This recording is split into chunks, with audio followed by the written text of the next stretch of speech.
নমস্তে, নিশ্চয়ই সুস্থ আছেন, ভালো আছেন সবাই। আমরা দেখছি অ্যাপোলো ক্লিনিক্যালস ডিয়ার ডক্টর। আমাদের প্রথম বিভাগ ভিজিটিং আওয়ার, যেখানে অপেক্ষা করেন ডাক্তারবাবুরা, জানিয়ে দেন নানান বিষয় সম্পর্কে অনেক জরুরি কথা। যেমন আজকের বিষয়বস্তু কগনিটিভ নিউরোলজি। আলোচনার জন্য আমাদের সঙ্গে আজ আছেন ডক্টর অমিতাভ ঘোষ এবং ডক্টর সঞ্জয় ভৌমিক।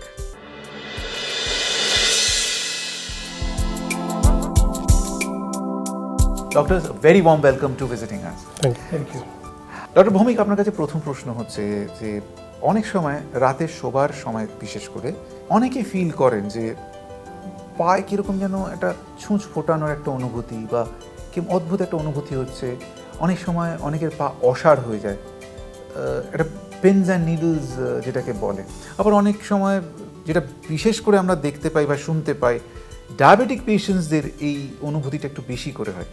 তো এটা কি, এটা কেন হয়, এর চিকিৎসাই বা কি? এটা অনেক কারণে হয়, কিন্তু এক্সাক্ট কারণ কিছু খুঁজে পাওয়া যায়নি। যদিও বলা হয় যে নার্ভের মধ্যে কিছু ডোপামিন সাফিসিয়েন্ট পরিমাণে থাকে না বলে এই সিমটমসগুলো হয়, এবং ডোপামিন সাপ্লিমেন্ট দিলে হয়তো পেশেন্টগুলো ভালো থাকে। আরেকটা প্রশ্ন আপনাকে করি, এবং বিশেষ করে এটা আমাদের গ্রাম বাংলার অনেক দর্শক আছে, তাদের তরফ থেকে এই প্রশ্নটাই করছি যে এই ফিট বলে একটা যে আমরা একটা জিনিস হয়, অনেকে বলছে এই ফিটে ধরেছে, ফিটের রুগী। আমি নিজে দেখেছি হঠাৎ করে অজ্ঞান হয়ে পড়ে গিয়ে কাঁপতে শুরু করে দেয়, মুখ থেকে গ্যাঁজলা বেরোচ্ছে এবং অদ্ভুতভাবে বেঁকে যাচ্ছে। তো প্রথম প্রশ্নটা হচ্ছে ফিট কি, দ্বিতীয় কথা হচ্ছে কি এর চিকিৎসা কী, বা এর থেকে মুক্তির উপায় কী, বা এর থেকে কি কোনো ওজন সংক্রান্ত বিষয় এর সাথে জড়িত আছে, আর এর পার্মানেন্ট সলিউশন যদি থাকে, এটা পুরো সব মিলিয়ে আপনি যদি এটা আমাকে এক্সপ্লেন করেন। আমাদের যেমন ইলেকট্রিসিটি কারেন্টের যে সার্কিট থাকে, ওই সার্কিটে যদি কোনো জায়গায় কারেন্টের কমিউনিকেশনে কোনো প্রবলেম থাকে তাহলে একটা স্পার্ক হয়। আমাদের ব্রেনের মধ্যেও একই রকম সার্কিট আছে। এই সার্কিটে কোনো কারণে যদি ওয়্যারিংয়ের কিছু একটা defect, either birth related problem, অথবা জেনেটিক প্রবলেম, অথবা কারো টিউমার হয়েছিল, কারো স্ট্রোক হয়েছিল, বা কারো হেড ইঞ্জুরি হয়েছিল, বা মাথায় ইনফেকশন হয়েছিল, যে কোনো কারণে যদি ওই সার্কিটে কিছু নার্ভের কানেকশানে গণ্ডগোল থাকে, ওখান থেকে স্পার্ক হয়। এখন যখনই আমাদের দুপাশে দুটো হেমিস্ফেরিক ব্রেন আছে, একটা সাইডে স্পার্ক চলতে থাকলে ইউজুয়ালি পেশেন্ট অজ্ঞান হয় না, হয়তো অপোজিট সাইডে কিছু সিমটম শুরু হয়, হয়তো কারো একটু হাতটা নড়লো, কারো একটু সেন্সেশন হলো, বা মুখটা একটু বেঁকে গেল। কিন্তু যখনই ওই স্পার্কটা একটা ব্রেনের থেকে অন্য ব্রেনে স্প্রেড করে গেল, তখনই পেশেন্টটা অজ্ঞান হতে শুরু করলো, হ্যাঁ, অথবা দুদিকে কাঁপুনি দিয়ে ফিট এলো, বা শুধু অজ্ঞান হয়ে পড়ে থাকলো। এখন এইটা একটা ব্রড টার্ম যে এটা একটা মৃগী রোগ।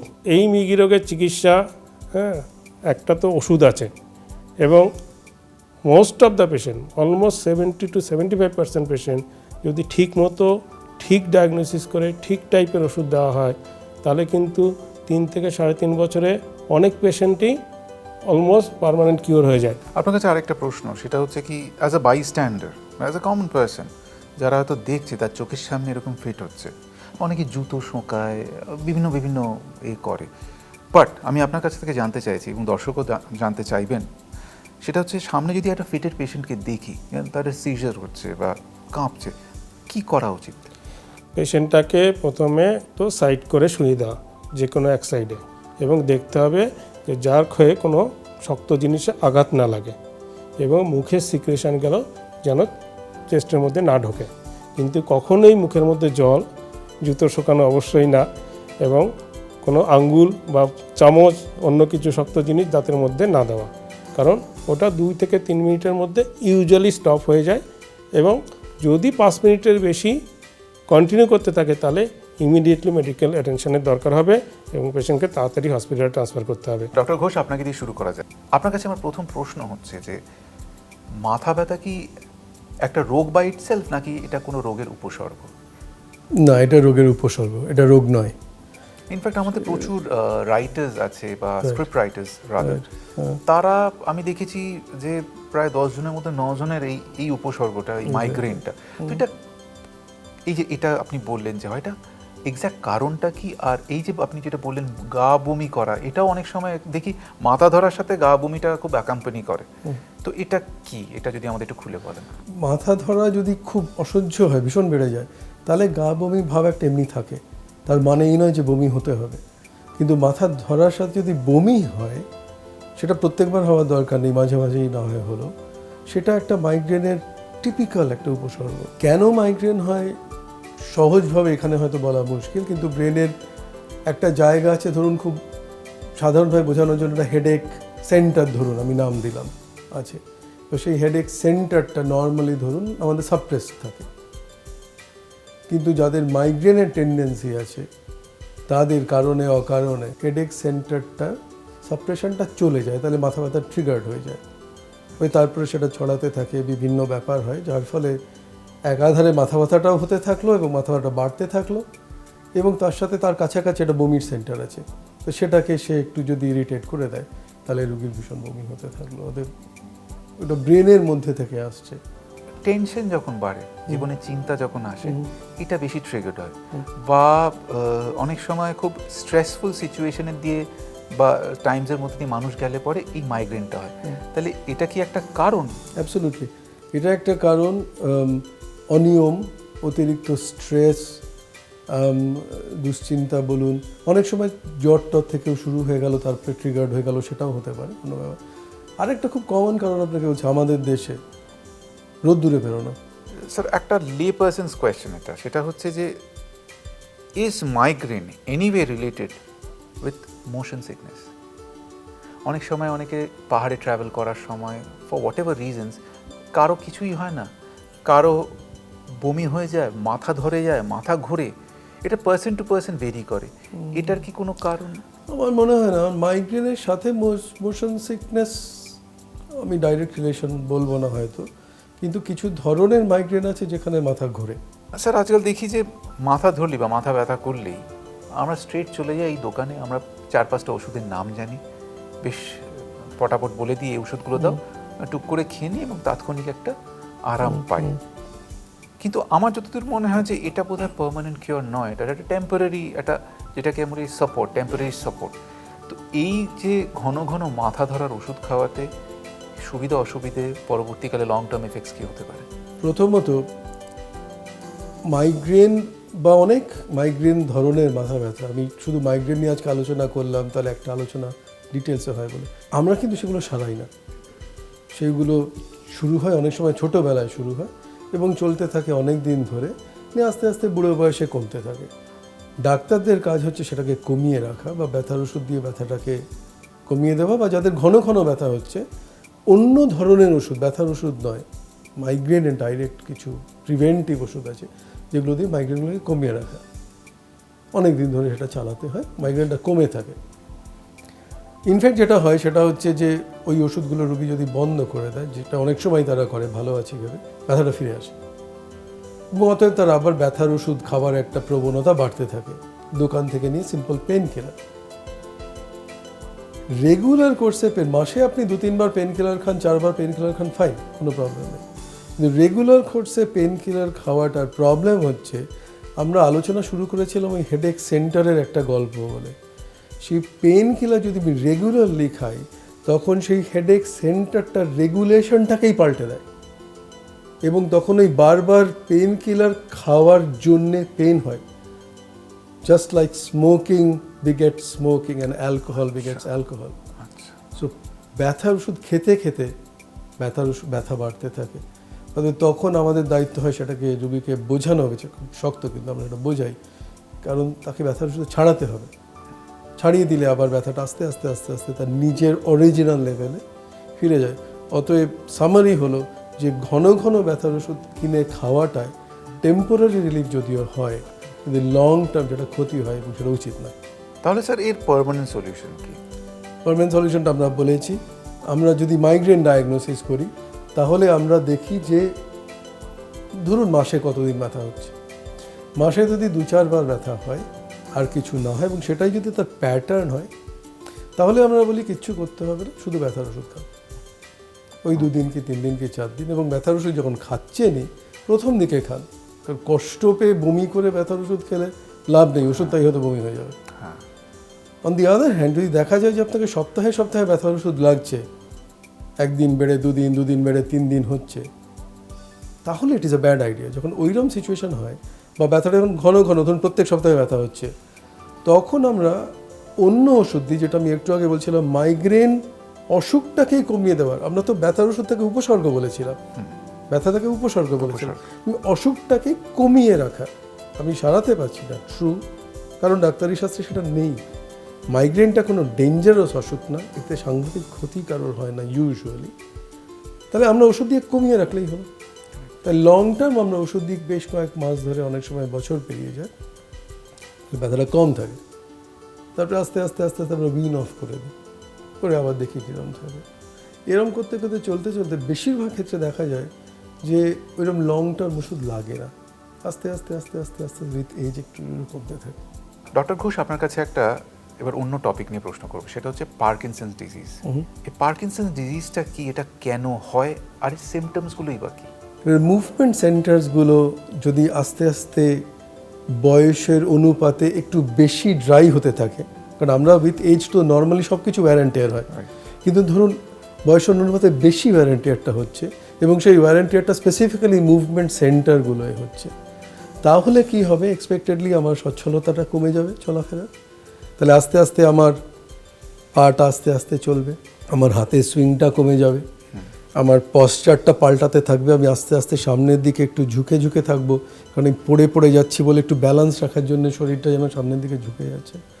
আমার মুখের একটা নর্মাল হাজার হাজার মাসল নিয়ে যে মুখের এক্সপ্রেশনগুলো, সেইগুলো কমতে থাকবে, মুখটা একটু রিলেটিভলি স্পিকিং এক্সপ্রেশনলেস হয়ে যাবে। আমার শরীরটার মুভমেন্টের প্রবলেমের জন্য সেই স্পিডটা চলে যাবে উল্টে, একটা বয়সের মতো আস্তে আস্তে আস্তে কাঁপতে থাকবে। আমার গলার মুভমেন্ট, গলার মাসলের মুভমেন্ট কমে যাচ্ছে, অথবা আমার ভয়েসটা আস্তে আস্তে আস্তে আস্তে আস্তে softer and softer and softer হতে থাকবে। ডক্টর ঘোষ, অনেক সময় দেখি অনেকের মাথা ঘোরে এবং তার নাকি কমন কজ হচ্ছে স্পন্ডিলাইটিস। তো এটা কতটা সত্যি, বা এবং এই মাথা ঘোরা থেকে রেহাই পাওয়ার উপায় কি?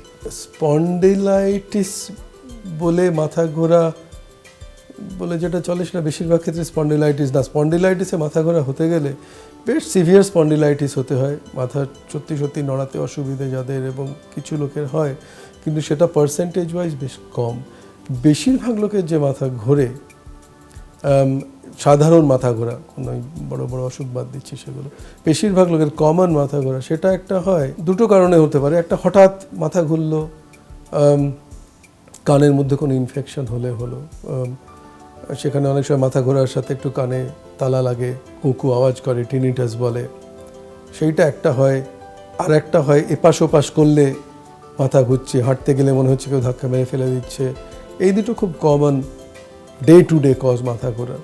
দুটোকে যদি আমি আলাদাভাবে বলি, প্রথম একটা বলেছিলাম ইনফেকশন, সেটা হঠাৎ হলো, তার সাথে কানে যন্ত্রণা, ব্যথা, এবং টিপিক্যালি একটা ইএনটি টাইপের একটা প্রবলেম হলো, ইউজুয়ালি কয়েকদিন থাকে, চিকিৎসা করে ঠিক হয়ে যায়। ভাইরাল কারণে সেটা হতে পারে, সেটা এক ধরনের, তার সাথে জ্বর টর থাকলেও থাকতে পারে, নাও থাকতে পারে। আর একটা হয়,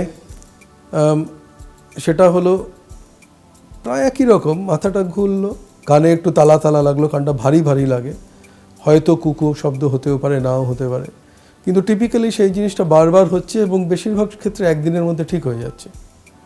কোনো ইনফেকশন ওরকম বারবার হয়ে একদিনের মধ্যে ঠিক হয়ে যায় না, এটা সাধারণ দর্শকও জানবে। মানে অতএব এটাকে একটা জিনিস বলে, তাকে মেনিয়াস ডিজিজ বলে, সেটা খুব কমন। সেটা একটা নিউরোলজি আর ইএনটির বর্ডারল্যান্ডের মধ্যে পড়ে, ধরুন বেশিরভাগ সময় ইএনটিতেই চিকিৎসা করা হয়। সেটা এরকম টিপিক্যাল প্যাটার্ন, সেটা মোটামুটি একদিন মতো থাকে, মাথা ঘুরে, কানে তালা তালা লাগতে পারে, এবং অনেক সময় শোঁ আওয়াজ হতে পারে, আস্তে আস্তে একটু হিয়ারিং প্রবলেম হতে পারে, এবং অনেক ক্ষেত্রে মাইগ্রেন থাকে এই পেশেন্টদের, সবার ক্ষেত্রে নয়। এবং এই প্যাটার্নটা স্টিরিওটাইপ চলতে থাকে, টিপিক্যাল মেনিয়াস ডিজিজের প্যাটার্ন। সেগুলো টেস্ট করে অনেক সময় সেটা দেখানো যায়। সেটার কিছু ওষুধ আছে, অ্যাজ আই সেড, সেটা অনেক সময় ইএনটি ডাক্তাররা চিকিৎসা করেন। এক ধরনের মাথা ব্যথা আছে, এই প্রসঙ্গে বলি, আমি যখন মাইগ্রেনের আলোচনা করেছিলাম, একটা বলেছিলাম যে মাইগ্রেন একটা প্যাটার্ন আছে, মাথা ঘুরে, মাথা যন্ত্রণা থেকে মাথা ঘোরাটা বেশি হয়, ভেস্টিবুলার মাইগ্রেন বলে। সেটা থাকে, সেটা অনেক সময় ম্যানিয়াস ডিজিজের সাথে আলোচনার মধ্যে আসে। আর একটা মাথা ঘোরা যেটা বোধহয় ভীষণ কমন, সেটা হচ্ছে হঠাৎ শুরু হলো একদিন, তারপরে চলতে থাকলো, বেশ অনেক দিন ধরে, সপ্তাহ ধরে চলে। তখন বিছানার এক পাশে হলে বনবন বনবন করে সাংঘাতিক বাবা গো মাগো করে মাথা ঘুরতে থাকে, আঁকড়ে ধরে থাকে রুগী, ভয়ের চোটে নড়তে পারে না। এবং মজা হলো 10-15-20 সেকেন্ড পরে আস্তে আস্তে আস্তে আস্তে সেই মাথাটা কমে গেল, মাথা ঘোরাটা। আবার মাথাটা ঘোরালেন অন্যদিকে, আবার সেটা শুরু হলো। অনেক সময় একদিকে বেশি হয়, রুগী হয়তো বলে আমার বাঁ দিকে ফিরলে বেশি হচ্ছে, কি ডান দিকে ফিরলে বেশি হচ্ছে, অনেক সময় এরকম বলেন। এবং টিপিক্যালি এরকম যেই স্থির হয়ে থাকলেন একটা পজিশনে, আস্তে আস্তে আস্তে আস্তে কমে গেল মাথা ঘোরাটা। সেই একই রুগী অনেক সময় বলে হাঁটতে গেলে আমার মনে হচ্ছে কে যেন ধাক্কা পাচ্ছে। এটাকে বলে পজিশনাল ভার্টিগো, কারণ পজিশনের সাথে সেটা চেঞ্জ করে বলে। চুপ করে বসে থাকলে সেটা হয় না। সেগুলোর কিছু চিকিৎসা আছে এবং সেগুলো অনেক ক্ষেত্রে খুব ভালো কন্ট্রোল করে দেওয়া যায় এবং অনেক ক্ষেত্রে প্রায় সারিয়েও দেওয়া যায়, কতগুলো এক্সারসাইজ আছে সেগুলো দিয়ে।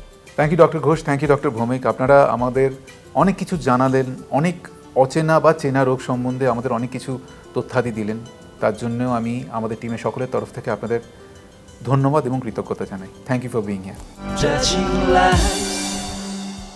অ্যাপোলো ক্লিনিক্যালস ডিয়ার ডক্টরের প্রথম বিভাগ যেমন ভিজিটিং আওয়ার, আমরা জানি আমাদের পরের বিভাগটির নাম ফেসিলিটিস।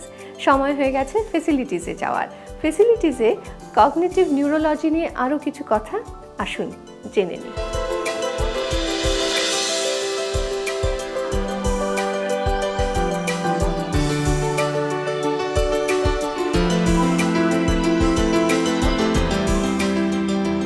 কনফিউশন অথবা বিভ্রান্তি একটি ক্রনিক অবস্থা বা চিরস্থায়ী অবস্থার নাম হল ডিমেনশিয়া। এই ক্ষেত্রে রোগী কিছু মনে রাখতে, শিখতে এবং কমিউনিকেট অথবা যোগাযোগ করতে অসুবিধার সম্মুখীন হয়। অ্যালজাইমার বা ডিমেনশিয়া হওয়ার একটি কারণ হল সিনাইল প্লাকের সৃষ্টি হওয়া, যেটা বিটা অ্যামলয়েডের সঞ্চয়ের ফলে সৃষ্টি হয়। বিটা অ্যামলয়েড একটি বৃহত্তর মলিকিউল থেকে তৈরি হয়, যার নাম অ্যামলয়েড প্রিকারসিভ প্রোটিন বা এপিপি। এই এপিপি সাধারণত কোষের উপরিভাগে অবস্থান করে। এপিপির ক্লিভেজ অথবা এপিপির সঞ্চয়ের ফলে সৃষ্ট খাঁজকে বিটা অ্যামলয়েড বলা হয়। রোগটির সৃষ্টির অন্য কারণটি হল অ্যাবনর্মাল মনোফিবুলারি ট্যাঙ্গল। মস্তিষ্কের কোষের ভিতরে ফাইবার বা প্যাঁচানো অথবা টুইস্টেড আকারে যা অবস্থান করে।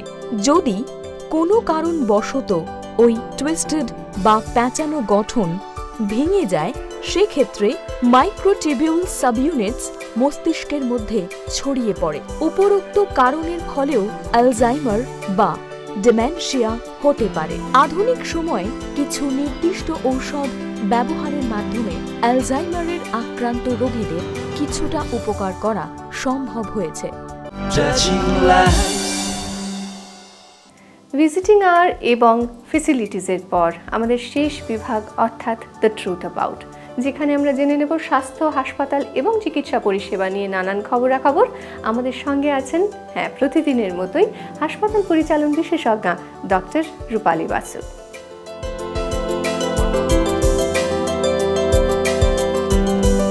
Namaste, good evening. আশা করি সকলে ভালো আছেন। আজকে আমরা আলোচনা করব স্বাস্থ্য পরিষেবার ক্ষেত্রে অর্থের মূল্য বা value for expenditure in health care. বর্তমান সময়ে সব ক্ষেত্রেই একটি সর্বব্যাপী বিষয় হলো value for money, value for expenditure.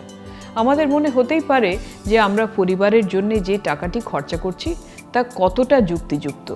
আজকালকার দিনে প্রতিটি জিনিসই তো আমাদের কিনতে হয় দাম দিয়ে, যেমন জামাকাপড়ই বলুন, খাবার দাবারই বলুন, পেট্রোল গ্যাসই বলুন। ঠিক সেরকমই স্বাস্থ্য ব্যবস্থাও এই আওতার মধ্যেই পড়ে। আর দিনে দিনে প্রতিটি জিনিসের সাথে সাথে পরিষেবাও হয়ে উঠছে কস্টলি। এবারে হেলথ কেয়ার কস্টের মধ্যে যদি আমরা ঢুকে পড়ি, তাহলে দেখব ওষুধের দাম হাসপাতাল বিলের প্রায় 50%। এছাড়া আছে বিভিন্ন টেস্টের খরচ, রুম রেন্ট বা যেখানে থাকা সেই ঘরের খরচ, আর ডাক্তারের ভিজিট।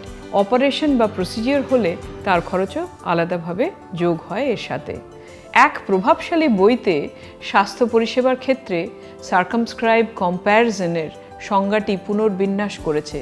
সেখানে হার্ভার্ডের প্রফেসর মাইকেল পটার, এলিজাবেথ ভেসিবার্গের বর্ণনাতে দেখেছি যে the way to transform health care is to realise competition with value of patients. Value is the health outcomes attitude for value of the cost compare to pears.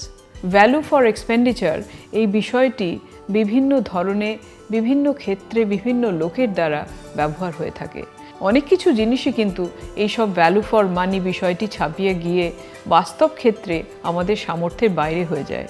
তাই হাসপাতাল পরিষেবাকেও আমরা অনেক ক্ষেত্রেই value for money কি না এই ভাবনায় পড়ে যাই।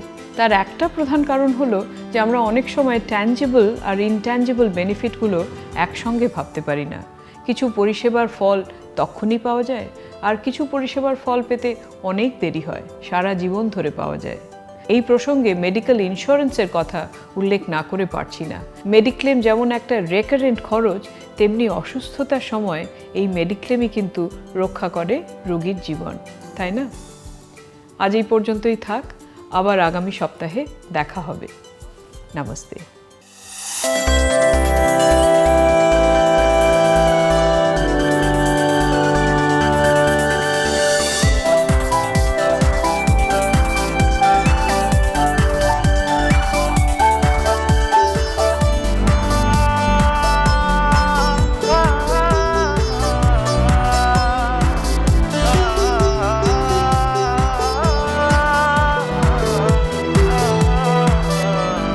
这青睐